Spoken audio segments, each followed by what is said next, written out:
Shalom, puji Tuhan. Kita akan merenungkan firman Tuhan. Namun sebelumnya kita berdoa. Tuhan Yesus, tolong kami untuk kami dapat baik-baik mendengarkan firman-Mu. Roh Kudus, isi hati kami dengan firman-Mu. Hidup kami Kau ubahkan. Ajar kami setia melakukan firman-Mu. Terima kasih, bersabdalah. Dengan sukacita kami sambut firman-Mu dalam nama Tuhan Yesus. Haleluya. Amin. Saya beri judul Prinsip Hidup Orang Percaya. Prinsip hidup orang percaya. 2 Timotius pasal 4 ayat 1 sampai dengan 5. Judul peringkupnya di dalam 2 Timotius pasal 4 ayat 1 sampai 5, penuhilah panggilan pelayananmu. Ya. Jadi renungan ini saya beri judul Prinsip Hidup Orang Percaya. Demikian firman Tuhan, di hadapan Allah dan Kristus Yesus yang akan menghakimi orang yang hidup dan yang mati. Aku berpesan dengan sungguh-sungguh kepadamu demi penyataannya dan demi kerajaannya.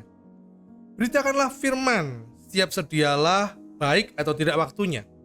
Nyatakanlah apa yang salah, tegurlah dan nasihatilah dengan segala kesabaran dan pengajaran.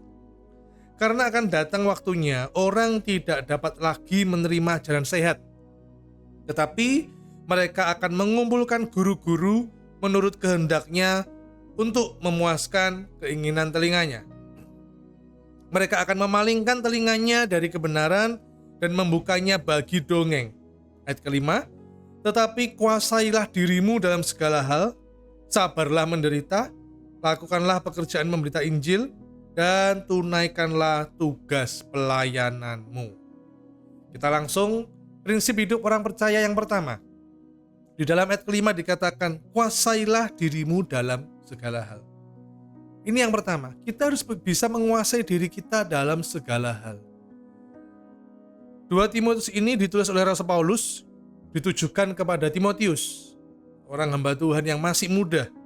Dan tentu saja sebagai seorang hamba Tuhan yang masih muda, ya bisa dikatakan dibandingkan Paulus, tentu Timotius kurang berpengalaman. Lebih berpengalaman Paulus. Karena itu banyak tantangan, godaan yang dihadapi oleh Timotius. Dan Paulus memberi nasihat, kuasailah dirimu dalam segala hal. Prinsip yang pertama, kita harus menguasai diri dalam segala hal. Terjemahan lain kata-kata kuasailah dirimu, itu kuasailah dirimu dalam segala hal dikatakan di dalam NIV, keep your head in all situation. Keep your head in all situation. Head, kepala. Menjaga kepala. Maksudnya gimana menjaga kepala? Bukan, maksudnya adalah kuasai diri. Apa sih yang ada di kepala kita? Ini yang perlu dikuasai, bukan kepalanya. Ya pakai helm aja supaya aman. Bukan itu ya. Tapi yang perlu diperhatikan adalah yang di kepala ini banyak sumbernya. Mata, perlu dikuasai mata kita. Ya, telinga kita ini perlu dikuasai. Kita dengar apa? Dengar firman atau di luar firman? Dengar hal yang menakutkan atau hal yang menguatkan? Dengar berita bohong atau apa? Nah, telinga kita ini sangat berpengaruh karena kita harus menguasai mata, telinga, bahkan mulut juga. Lidah kita ini harus kita kuasai. Kalau tidak, dari mulut yang satu, dari lidah yang sama bisa keluar kutuk, bisa keluar berkat. Jadi karena itu, kuasai mau mata, telinga, hidung, seluruhnya ini. Benak kita, pikiran kita. Wah, ini pikiran itu adalah medan peperangan yang paling berat. Ada di pikiran. Berapa banyak kita yang stres mikirin pekerjaan. Kita yang stres mikirin kebutuhan hidup. Waduh, makin banyak masalahnya.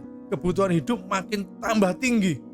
Ya, istri saya setiap hari ke pasar, gak ada ceritanya apa yang dijual di pasar itu harganya kalau sudah naik akan turun. Itu adalah hal yang mustahil itu. Kalau sudah naik bisa turun. Ya, harga-harga tambah naik.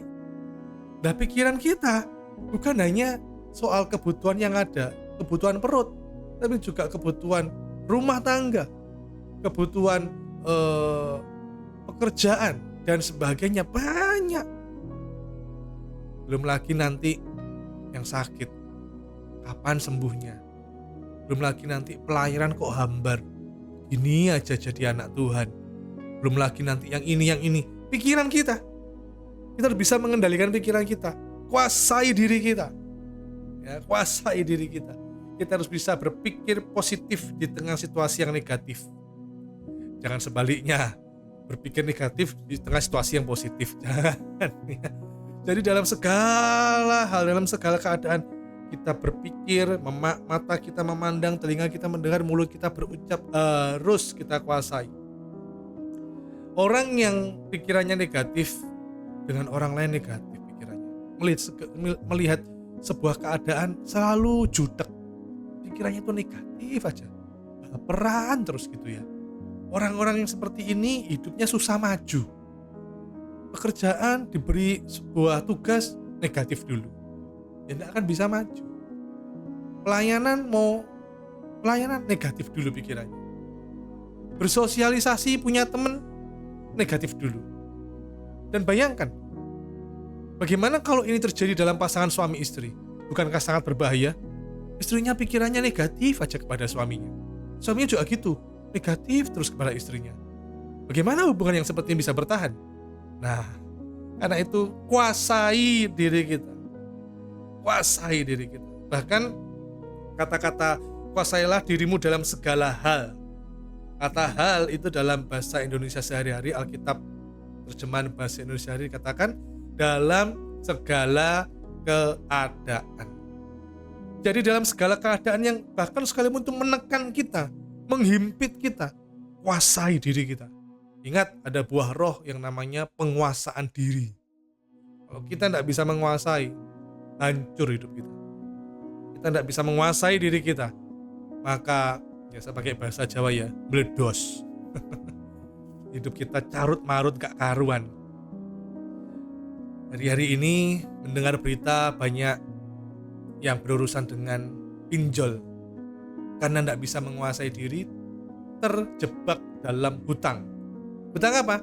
Gara-gara judi online, akhirnya cari pinjaman online. Nah, aduh, tidak bisa menguasai diri. Saya butuh uang cepet ini. Ini cara kilat ini ya, jalan tikus ini supaya nanti dapat cuan. Judi menang gede menangnya, rezekinya besar. Loh, ini dosa ini. Judi dan akhirnya dikejar-kejar hutang. Ini dicari masalah sendiri nih namanya. Nah, kita menjauhkan diri dari hal-hal seperti ini. Kuasai diri dari hal-hal yang tidak berkenan di hati Tuhan. Jauhkanlah hari itu daripada kita. Kita mengikuti apa yang Tuhan mau. Kembali lagi, kuasai diri dalam segala keadaan. Memang keadaan hari-hari ini selalu dari tahun ke tahun tidak ada keadaan lebih baik. Selalu aja keadaan lebih menekan, keadaan lebih buruk.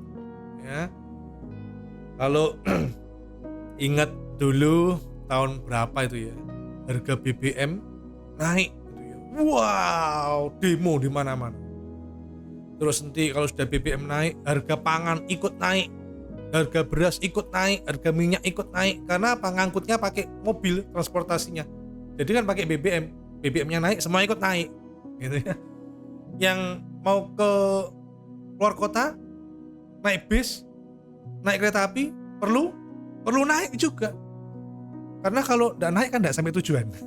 Masa tetap di stasiun, masa tetap di terminal, kan harus naik sampai tujuan baru turun. Enggak, saya bercanda. Maksudnya adalah BBM naik, semua harga ikut naik. Ya, makanya ada pelesetan BBM bahan bakar mahal, BBM buat bingung masyarakat, BBM bolak-balik mundak. Ya inilah keadaan dunia, tidak bertambah baik. Kita harus menguasai diri. Ya, kita harus menguasai diri supaya kita juga tidak ikut-ikutan bertambah buruk.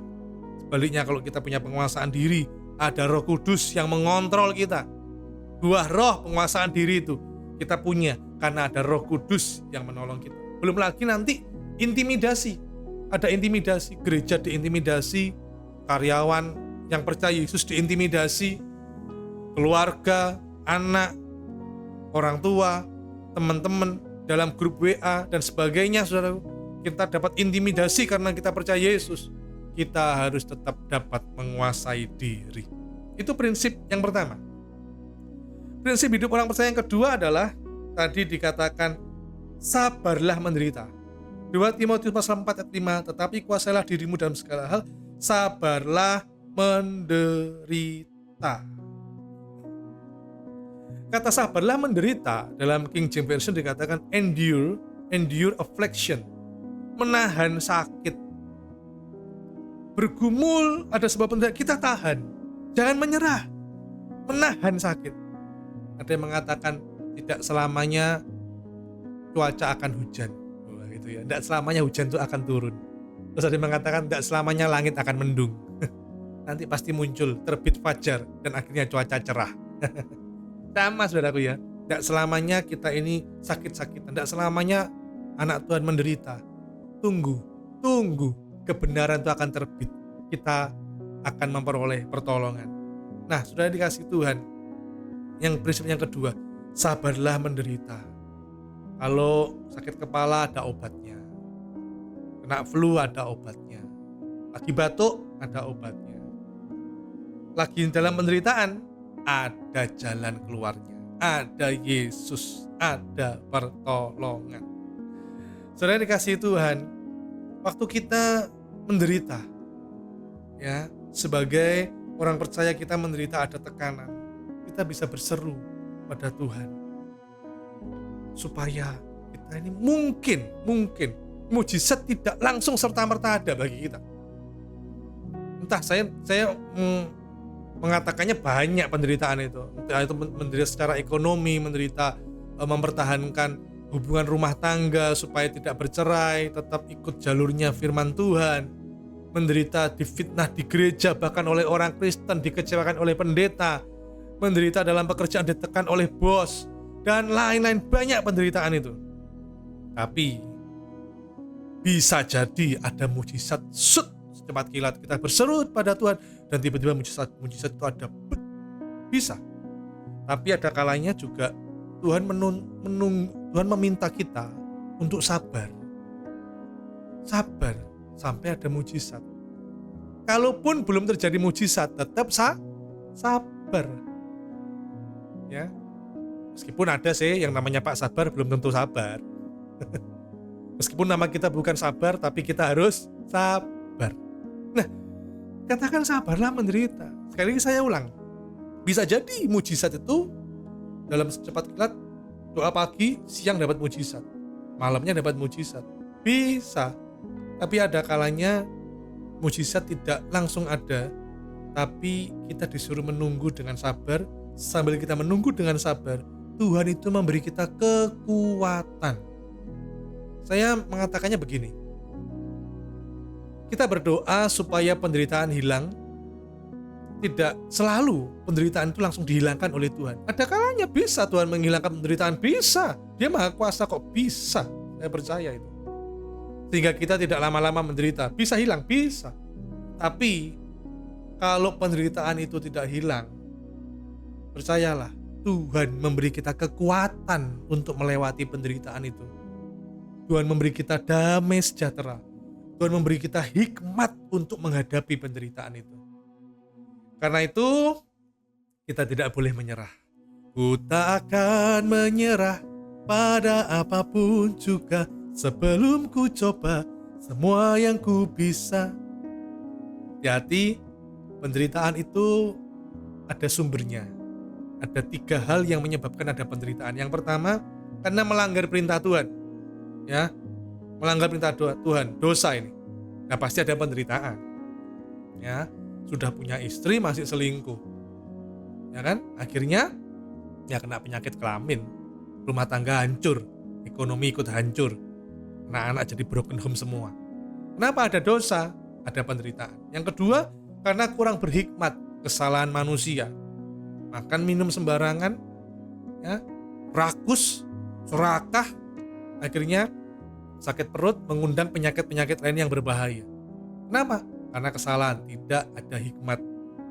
Yang ketiga, menderita karena kebenaran Kristus.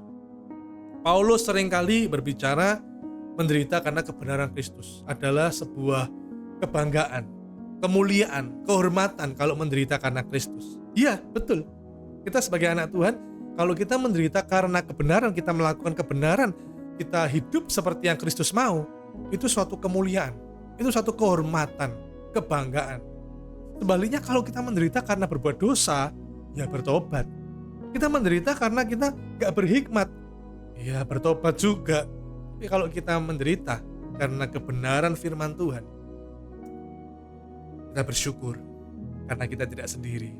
Kita diberi kekuatan oleh Tuhan. Segala perkara dapat ku tanggung di dalam Dia yang memberi kekuatan.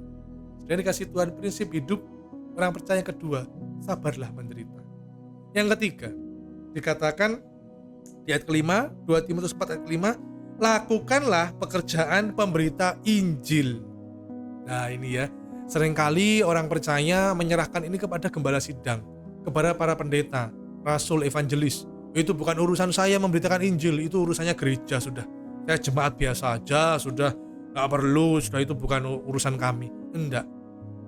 Pemberitaan Injil tugas kita semua orang percaya. Hari ini saya menjumpai banyak gereja juga kurang mengabarkan soal penginjilan. Perlunya percaya Yesus sebagai Tuhan dan Juru Selamat. Tidak percaya Yesus binasa, hancur hidupnya. Tapi kalau percaya Yesus ada pertolongan, ada keselamatan. Nah ini yang seringkali kita kurang kumandangkan. Injil itu kurang dikumandangkan. Yang dikumandangkan apa? Ya yang menyenangkan jemaat. Makanya tadi dikatakan ayat ketiga, karena akan datang waktunya orang tidak dapat lagi menerima ajaran sehat. Tetapi mereka akan mengumpulkan guru-guru menurut kehendaknya untuk memuaskan keinginan telinganya. Nah saya menjumpai yang seperti ini. Gereja-gereja banyak sekali, bahkan juga jemaat milih-milih pendeta. Bahkan di YouTube itu milih-milih khotbah. Jadi kalau khotbahnya mengenakan telinga, menyenangkan hatinya, memuaskan jiwanya, wah ini cocok sama saya. Ya wah seneng dia ya toh. Langsung di like, subscribe gitu ya. Follow, wah terus dibagikan, di share dan sebagainya. Di gereja juga demikian. Wah ini pendetanya ini lucu ini ya, pendetanya ini ada nubuatan, wah dan sebagainya lah. Pendetanya ini penuh urapan, wah ya, pendetanya ini asik ya, good looking, wah. Yang seperti ini yang disenangi jemaat. Dan ini yang terjadi. Tapi kalau khotbah dosa, berbalik kepada Tuhan, ayo balik pada Yesus. Menegur soal dosa, soal kejahatan, keinginan daging. Waduh, gak mau. Khotbahnya yang pedes, gak mau. Khotbahnya untuk, ayo jangan diam, bergerak, jangkau jiwa-jiwa. Gak mau, bukan urusan saya cari yang lain aja. Khotbah yang lain. Gereja pun juga begitu, supaya gereja ramai. Jemaat yang senang yang mana nih? Gereja butuh ajaran ajaran sehat. Gereja membutuhkan ajaran sehat. Hati-hati dengan penyesat-penyesat. Akhir zaman makin banyak penyesat, gereja harus hati-hati. Gereja harus memberitakan firman Tuhan yang sehat, ya, bukan yang dibolak-balik, yang salah tafsir dan sebagainya. Prinsip yang ketiga, orang percaya harus jadi pemberita Injil. Pak, tapi saya gak bisa ngomong loh Pak. Saya ini kalau ngomong rasanya ya. Saya pernah punya teman ya. Dia tuh kalau sudah di mimbar kagok itu apa ya? Langsung diam 1000 bahasa. Waktu itu saya sebelumnya belum terlalu mengenal teman saya ini. Dia dengar-dengar orangnya malu kalau di mimbar gitu. Saya belum terlalu mengenalnya. Terus saya beri tugas mendadak gitu. Waktu pelayanan saya minta dia doa. Hanya doa. Enggak khotbah loh. Enggak jadi WL, hanya doa. Kita tunggu. Saya ulang lagi. Saya minta Bapak ini untuk berdoa. Tunggu lama. Saya ulang lagi, mungkin enggak dengar ya. Saya minta Bapak ini untuk berdoa. Lama sekali. Dan dia tidak berdoa. Waduh, akhirnya saya doa sudah. Ya.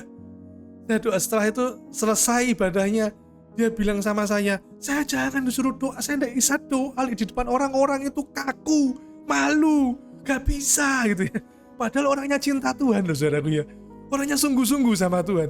Tapi ya memang ada orang-orang yang kagok tadi, mulutnya langsung tertutup, lidahnya keluh kalau bicara soal Injil, bicara soal Tuhan Yesus.